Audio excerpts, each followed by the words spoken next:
नहीं हो रहा।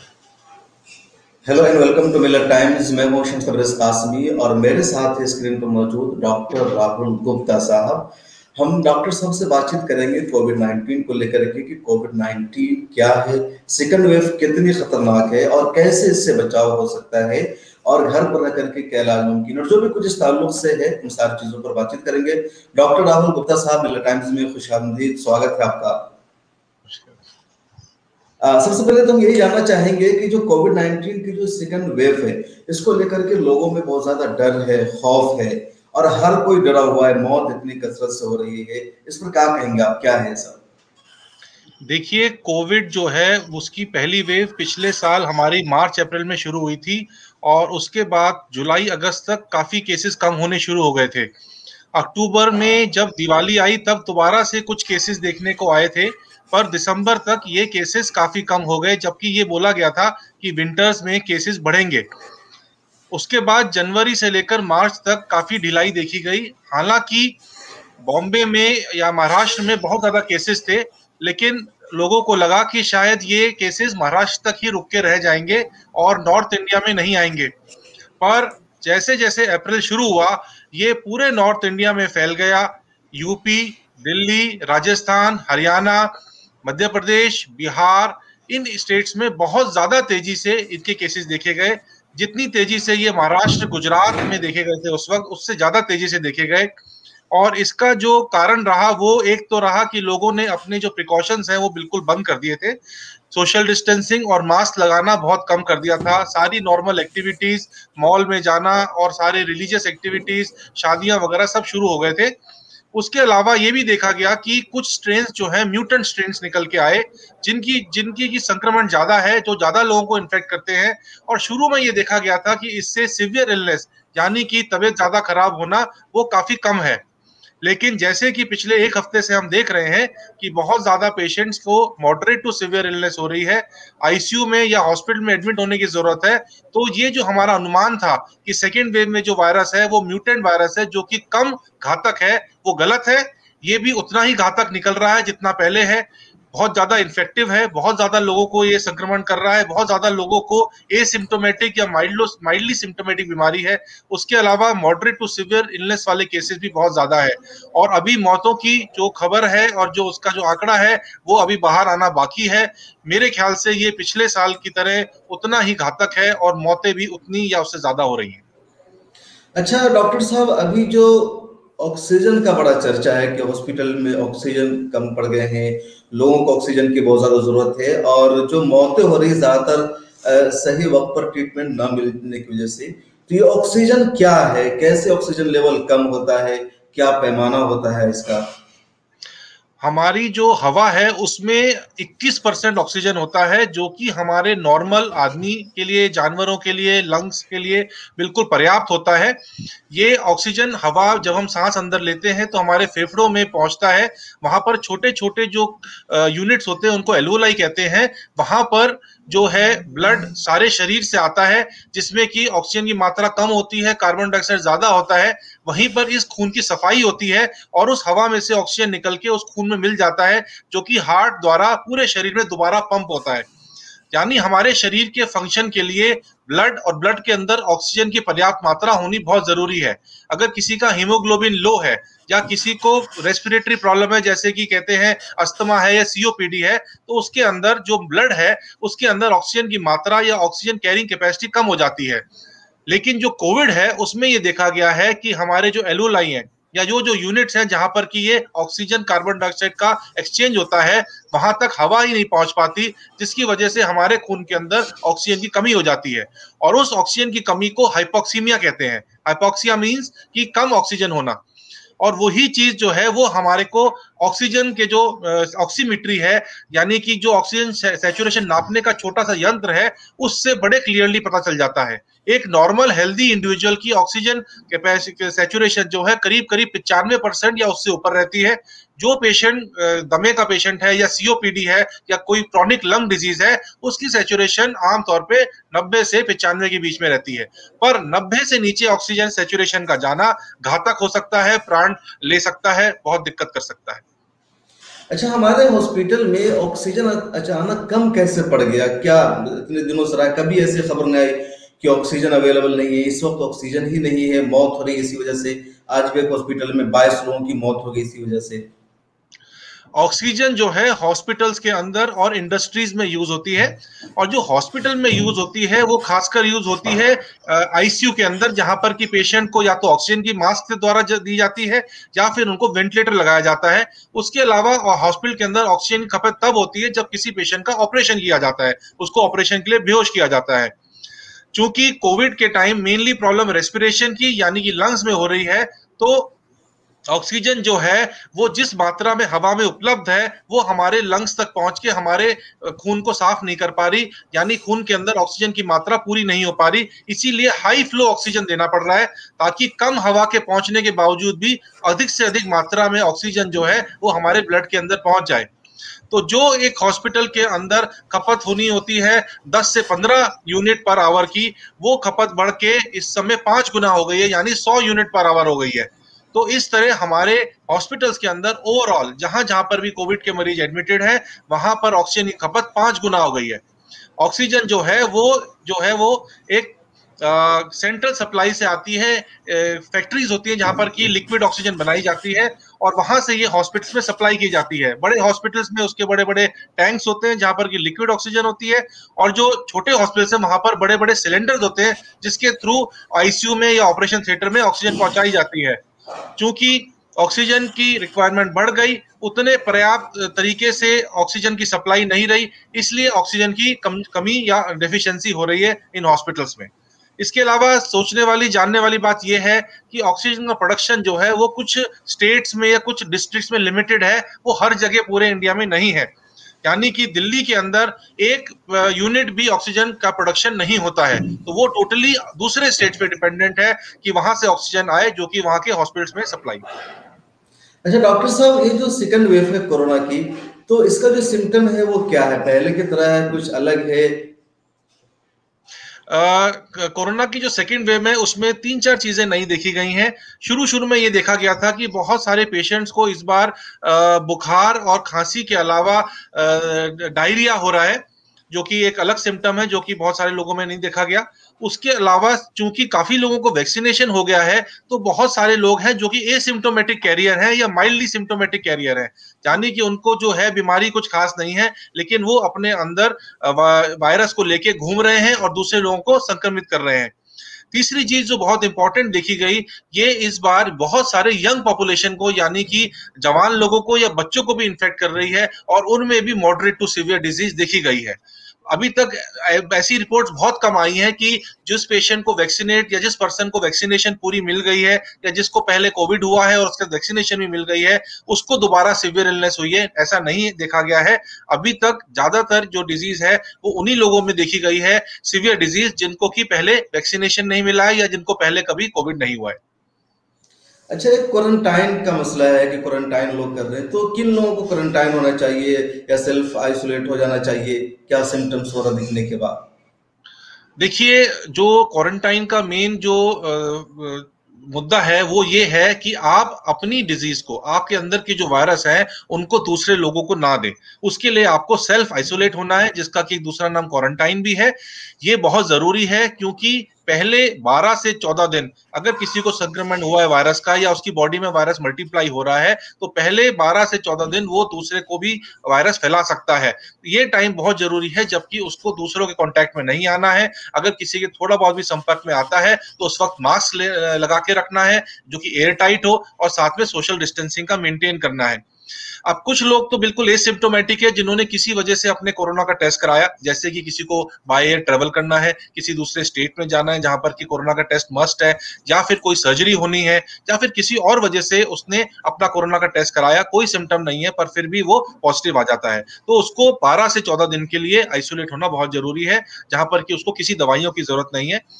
दूसरे जो हैं जिनको थोड़ा बहुत खांसी जुकाम है, ऑक्सीजन सैचुरेशन मेंटेन कर रहे हैं, हल्का फुल्का बुखार आया है, उन लोगों को भी सेल्फ आइसोलेट होना है, पर उनको दवाइयां खानी है, जो कि अपने फिजिशियन से पूछ के दवाइयां खा सकते हैं, जिसमें कि उन्हें अपनी डाइट का भी ख्याल रखना है, थोड़ी बहुत एक्सरसाइज करनी है और अपनी नींद को पर्याप्त रखना है, लेकिन उनको दूसरों से दूर रहना है। तो ये दो तरीके के लोग हैं जिनको कि आइसोलेट या क्वारंटाइन होना है। इसमें जो आइसोलेट हो रहे हैं उनको अपनी ऑक्सीजन सैचुरेशन का खासकर ध्यान रखना है, क्योंकि अगर ऑक्सीजन सैचुरेशन फॉल करता है तो उनको तुरंत हॉस्पिटलाइज होना जरूरी है। एक और चीज जानना चाहेंगे जो बहुत अहम है मेरे ख्याल में, कि जो इम्यूनिटी है उसको कैसे मजबूत बनाया जा सकता है, क्योंकि कहा जाता है कि कोविड में पहला अटैक उसी पर होता है, जिसका भी इम्यूनिटी कमजोर होता है वो इसका शिकार हो जाता है। देखिए, जो बीमारियां हैं वो या तो हमारे को वायरस से होती हैं या बैक्टीरिया से होती हैं, फंगस से होती हैं। फंगस के लिए एंटी फंगल मेडिसिन अवेलेबल हैं, बैक्टीरिया के लिए एंटी बैक्टीरियल मेडिसिन अवेलेबल है, किसी को ट्यूबरक्लोसिस है तो उसके लिए एंटी ट्यूबरक्लोसिस मेडिसिन अवेलेबल है। पर वायरस के खिलाफ मेडिसिन बहुत ज्यादा कामयाब नहीं है। वायरल इन्फेक्शन जो है वो बहुत कॉमन है और मेनली उसके लिए हमारी बॉडी की इम्यूनिटी ही उससे फाइट करती है।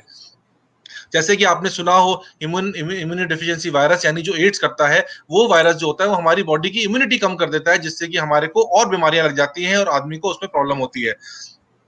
जो ये वाला वायरस है ये हमारी इम्यूनिटी को कम नहीं करता, पर अगर हमारी बॉडी की इम्यूनिटी स्ट्रांग है तो हमारी बॉडी इस वायरस से लड़ सकती है। तो सबसे इंपॉर्टेंट ये है कि हमें अपनी इम्यूनिटी को डे टू डे लेवल पे ही स्ट्रांग रखना है। हमारी जो वैक्सीनेशन है वो भी हमारी इम्यूनिटी इस वायरस के अगेंस्ट को स्ट्रांग बनाती है। यही आइडिया है बेसिकली वैक्सीनेशन का। इम्यूनिटी को स्ट्रांग रखने के लिए खाना पीना अच्छा होना बहुत जरूरी है। एक हेल्दी डाइट जिसमें कि आप वेजिटेरियन नॉन वेजिटेरियन कुछ भी खा सकते हैं, जिसमें आप फल खाएं, जिसमें आप पत्ते वाली सब्जियां खाएं, जिसमें आप अंडा खाएं, जिसमें आप नॉन वेजिटेरियन भी खाएं, दालें खाएं, जो कि एक बैलेंस डाइट होती है, उससे बहुत फायदा मिलता है। इसके अलावा आप अगर आपको कोई बीमारी है तो बीमारी को कंट्रोल में रखें, जैसे डायबिटीज है, हाइपरटेंशन है, या फिर कोई इम्यूनो कॉम्प्रोमाइज बीमारी है, जैसे आप किडनी ट्रांसप्लांट के पेशेंट है या आपको कोई कैंसर है, तो उसमें आपको अपनी जो प्राइमरी डिजीज है उसको कंट्रोल में रखेंगे तो आपकी इम्यूनिटी स्ट्रांग रहेगी। कुछ मेडिसिन विटामिन आते हैं जो कि हमारी इम्यूनिटी को बूस्ट करते हैं, उनका भी सेवन किया जा सकता है अगर जरूरी है। अच्छी नींद, 6 से 7 घंटे की रात को अच्छी नींद जो है वो हमारी इम्यूनिटी को बूस्ट करने में, इसको बिल्डअप करने में बहुत अहम रोल प्ले करती है। एक्सरसाइज, हफ्ते में 5 दिन कम से कम 30 से 40 मिनट की एक्सरसाइज करना बहुत जरूरी है, वो भी हमारी इम्यूनिटी में हमारे को हेल्प करता है। बहुत अच्छी जानकारी आपने दी कि कैसे इम्यूनिटी बढ़ सकती है और किन चीज़ों का करना जरूरी है। एक और बात ये जानना चाहेंगे कि जो वैक्सीनेशन की बात आपने बार बार की है कि जो वैक्सीन है, कई तरफ से शिकायतें भी आ रही है कि जिन लोगों ने वैक्सीन लगाया है वो भी कोविड के शिकार हो गए, कोविड पॉजिटिव हो गए, कई लोगों की मौत भी हो गई है वैक्सीनेशन के बाद। तो वैक्सीनेशन पर भी एक सवाल उठ रहे हैं हल्कों में, या कुछ लोग सोशल मीडिया पर लिख रहे हैं इसको लेकर। देखिए, जो वैक्सीनेशन की हम बात करते हैं तो जितनी वैक्सीनेशन प्रोग्राम्स हमारे देश में चल रहे हैं पिछले 50 साल में या वर्ल्ड ओवर चल रहे हैं पिछले 50-60 साल में, वो सारे वैक्सीनेशन जो है बहुत ज्यादा शोध करके उनके डेवलपमेंट हुई है और उनमें बार बार रीडेवलपमेंट होती रहती है, उसमें मॉडिफिकेशन होती रहती हैं और उनसे हम बहुत सारी बीमारियों को इरेडिकेट करने में कामयाब हुए हैं, जैसे पोलियो है, जैसे स्मॉल पॉक्स है और भी बहुत सारी बीमारियां हैं। लेकिन जो ये कोविड है ये बीमारी बहुत नई है, 1.25 साल से या 1.5 साल से इसको देखा गया है। इसकी जो वैक्सीनेशन निकली है उस पर जो रिसर्च हुई है वो बहुत ज्यादा नहीं हुई है, उसको जल्दबाजी में थोड़ा सा निकाला गया है। लेकिन जो भी वैक्सीन निकली है वो काफी हद तक इस बीमारी से जूझने में कामयाब है। वैक्सीन कंपनीज जो 2 इंडिया में वैक्सीन निकल रही है, कोवैक्सीन और कोविशील्ड, उनके जो साइंटिस्ट हैं उन्होंने बड़ा क्लियरली कहा है कि ये वैक्सीन जो है आपको टोटली बीमारी को होने से प्रिवेंट नहीं करता है। इस वैक्सीन का जो कामयाबी है किसी भी डिजीज को प्रिवेंट करने के लिए कोरोना की, वो 70% तक है, 70 से 80% है, इससे ज्यादा नहीं है। कोई भी व्यक्ति जो भी जिसको भी कोरोना के एक्सपोजर होता है, चाहे उसको वैक्सीन लगी हुई है, वो ऐसा नहीं होगा कि वो 100% इससे प्रिवेंटिव है। हाँ, जो वैक्सीन फायदा करती है वो ये है कि एक बार वैक्सीन की 2 डोज लग जाए और उसके बाद भी 15-20 दिन निकल जाए तो हमारी बॉडी के अंदर इतनी अच्छी इम्यूनिटी आ जाती है कि वो आपको मॉडरेट टू सीवियर इलनेस नहीं होने देगा। अगर आपको प्रॉब्लम होगी तो शायद खांसी जुकाम और माइल्ड फीवर से होके ही रह जाए। अभी तक के जो आंकड़े हैं उसमें कोई भी ऐसी नहीं सुनी है जिसमें कि दोनों वैक्सीन लग गए हैं, उसके बाद 15-20 दिन और हो गए हैं और उसके बाद उसको सीवियर इलनेस हुई हो या डेथ हुई हो सकता है इस तरह के केसेस हो, लेकिन मेरी जानकारी में अभी तक नहीं। मतलब कुल मिलाकर के ये जो वैक्सीन है ये इम्यूनिटी पावर को मजबूत बनाने के लिए है, ताकि जो सिम्टम है इस तरह के बुखार, नज़ला, जुकाम, इस तरह की चीजें न हो। अच्छा, कम होके रह जाए, सीवियर डिजीज ना हो। सिविल ना हो। डॉक्टर राम गुप्ता साहब, इस वक्त जो कोविड का जो इलाज का अवेलेबल है या दूसरी चीजों का इलाज करा जाता है, कुछ इंजेक्शन को लेकर के, कुछ दवाओं को लेकर के काफी काला बाजारी भी हो रही है, हंगामा भी बरपा है, क्या कहेंगे आप इन सब पर? कोविड बेसिकली वायरल इन्फेक्शन है और वायरल इन्फेक्शन के लिए ज्यादातर ट्रीटमेंट तो यही होता है कि आपकी इम्यूनिटी स्ट्रांग हो, आप अच्छा खाए पिए, अच्छी नींद लें, रेस्ट करें, उससे आपकी बीमारी अपने आप ठीक हो जाती है। आपने नचले जुकाम के बारे में सुना होगा कि अगर आप दवाई लेते हैं तो 7 दिन में ठीक होता है, दवाई नहीं लेते हैं तो 1 हफ्ते में ठीक होता है। इस तरह कोरोना का भी है, पर कोरोना का थोड़ा सा इम्पैक्ट घातक है क्योंकि वो लंग्स को ज्यादा इन्फेक्ट करता है और उसको डैमेज कर देता है। तो इसलिए शुरू का जो वायरल इन्फेक्शन वाला पीरियड है जिसमें फीवर, खांसी, जुकाम और आपको अदर दूसरे सिम्टम्स है जैसे डायरिया है, स्मेल का चले जाना है या आपकी बॉडी एक्स हो रहे हैं, वो पीरियड शुरू के 5 से 7 दिन का है। उसके बाद वायरल का एप्लीकेशन अपने आप बंद हो जाता है। लेकिन इन द मीन टाइम, इस बीच अगर आपके लंग्स ज्यादा डैमेज हो गए हैं या आपके ब्लड के अंदर क्लॉटिंग होनी शुरू हो गई है और आपकी खून की नसें ब्लॉक होनी शुरू हो गई हैं, तो आपको सेकेंडरी इफेक्ट्स देखने को मिलेंगे। उस टाइम के लिए और पहले वाले टाइम के लिए दोनों के लिए अलग अलग दवाइयां हैं। तो एंटीवायरल की ड्रग्स के बारे में जब हम बात करते हैं तो फेविपिराविर और रेमडेसिविर ये काफी पॉपुलर हुई है पिछले 6-8 महीने में।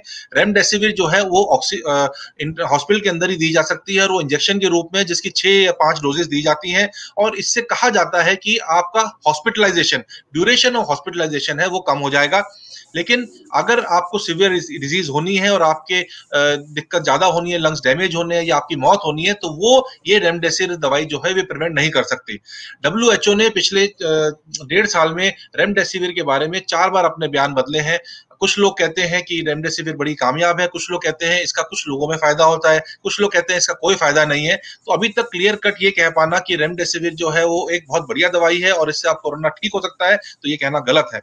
अभी साइडस कैलिडा वालों ने भी एक नई दवाई निकाली है एंटीवायरल, जिसको कि सिंगल डोज देने से वो कह रहे हैं कि आपके जो माइल्ड टू मॉडरेट डिजीज है उसको इसमें एकदम फायदा होगा, आपके वायरस का मल्टीप्लिकेशन बंद हो जाएगा। अभी उसका एक्सपेरिमेंट जो है वो सक्सेसफुल हुआ है। अब उसका क्लिनिकल जो ट्रायल है वो देखना है कि एक्चुअली लोगों में कितना फायदा करता है। फेविपिराविर करके एक और एंटीवायरल ड्रग आई थी जो कि ओरली लेनी थी 14 दिन तक, उसके भी मिक्स्ड रिस्पॉन्स है। तो इसलिए कोई भी दवाई अभी ऐसे नहीं है कि जिसको कह सके कि उससे बिल्कुल एकदम कोरोना ठीक हो जाएगा। रेमडेसिविर की काफी कालाबाजारी हो रही है। 4 से 5 हजार वाली दवाई 25 हजार की मिल रही है क्योंकि कुछ डॉक्टर्स अपने पेशेंट्स को डरा रहे हैं कि ये दवाई नहीं मिली तो आपको बहुत ज्यादा दिक्कत होगी। लोग भी डरे हुए हैं, उनके पास भी कोई और सॉल्यूशन नहीं है, पेशेंट आईसीयू में भर्ती है जिनसे वो मिल नहीं पा रहे हैं, तो उनको लगता है कि जो दवाई मिल रही है उसी से फायदा होगा, जबकि ऐसा सही नहीं है। कुछ लोगों का प्लाज्मा को, डॉक्टर्स प्लाज्मा को बहुत प्रमोट कर रहे हैं कि प्लाज्मा मिलते ही एकदम मरीज ठीक हो जाएगा, ऐसा भी नहीं है। प्लाज्मा से डेफिनेटली 5 से 10% लोगों को जरूर फायदा हुआ है, लेकिन बाकी 90-95% लोगों को प्लाज्मा की ना जरूरत है ना उनको फायदा हुआ है। तो इसलिए रैशनिंग करना, एक रैशनल थिंकिंग करना बहुत जरूरी है। चूंकि ये नई बीमारी है इसलिए सभी डॉक्टर्स को इसके बारे में पूरी तरह जानकारी नहीं है। जो डॉक्टर्स हैं वो थोड़ा बहुत किताब पढ़ के, थोड़ा बहुत अपने व्हाट्सएप मैसेजेस या अपने लेटेस्ट जो आर्टिकल्स आ रहे हैं जर्नल्स में उसको पढ़ के या अपने एक्सपीरियंस के हिसाब से दवाइयां रिकमेंड करते हैं। कुछ लोगों के तुक्के फिट हो जाते हैं, कुछ लोगों के तुक्के गलत हो जाते हैं, कुछ लोग को बहुत ज्यादा आइडिया, कुछ लोगों को आइडिया नहीं है। बहुत शुक्रिया। आप हमारे साथ है doctor Rahul Gupta, senior physician है और मैक्स हॉस्पिटल में आप अहम ओहदे पर है, कोविड का इलाज भी फोर्टिस में कर सर। अच्छा, फोर्टिस में है सर। तो बहुत शुक्रिया, आपने अच्छी जानकारी दी और तफसील से बातचीत की। और खास तौर पर जो हमारे ऑडियंस के लिए, व्यूअर्स के लिए खास बात यह है कि इम्यूनिटी का मजबूत बनाना बहुत जरूरी है और उसको मजबूत बनाने के लिए जरूरी है कि आप अच्छी नींद लें, अपना एहतियात करें, खाना पीना अच्छा खाएं, किसी तरह का कोई वीकनेस ना आने दें, यही बहुत जरूरी है। जितना रेस्ट होगा उतना अच्छा।